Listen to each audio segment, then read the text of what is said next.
Yes bwana, mmoja kati ya kitu kikubwa kweli kweli ambacho mashabiki na wanachama wa Simba wanaendelea kukisubiri ni pamoja na kushuhudia gari lao zuri aina ya Eriza likiweza kutua, lakini pia kuona baadhi ya ahadi mbalimbali ambazo alizitoa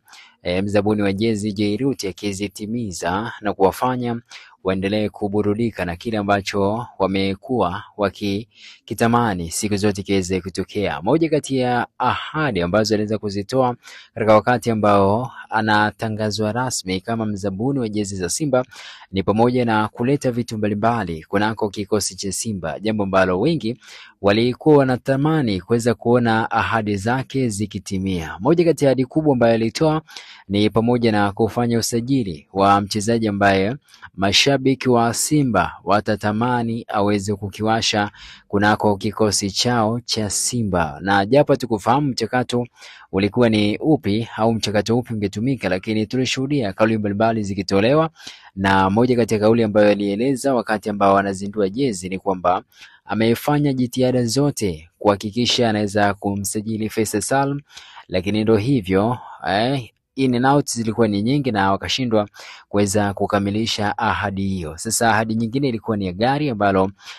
alieleza kwamba atalishusha katika mwezi huu wa 11, na hadi sasa bado tumeona ukimya umetawala. Kwingineko ni kuhusiana na uwanja. Moja kati ya ahadi ambayo pia aliweza kuieleza mzabuni wa jezi za Simba ambaye ni Jairuti ni kwamba atahakikisha Simba kama klabu kubwa inapata uwanja, na tunafahamu kwamba Simba hadi sasa wana uwanja ambao upo kule Bunju, uwanja ambao wamekuwa wakiutumia kama uwanja wao wa mazoezi. Kuhusiana na swala la uwanja mpya pia bado limekuwa kimya, na hadi sasa hatujafahamu ni kitu gani ambacho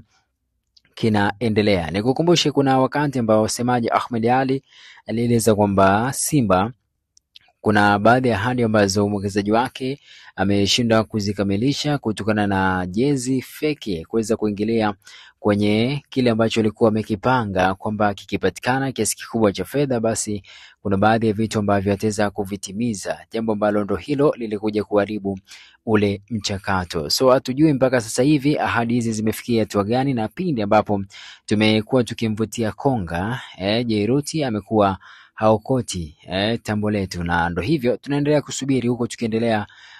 kumpigia. Wakati siku ambao ataweza kupokea, basi tutakuja kukonfirm hapa kwamba ni kitu gani ambacho atakizungumza kuhusiana na ahadi ambazo alizitoa na kutimizwa kwake zitatimia lini, au tutaanza kuona ni siku gani ambao tutaona gari jipya likitua, gari ambalo lina thamani sawa na Simba, lakini pia ahadi ya uwanja, vifaa vya digital na vitu vingine vikiweza kukamilika. Bwana, it's PM, usiache kuweza kusubscribe pamoja na kugusa hiyo alama kengele.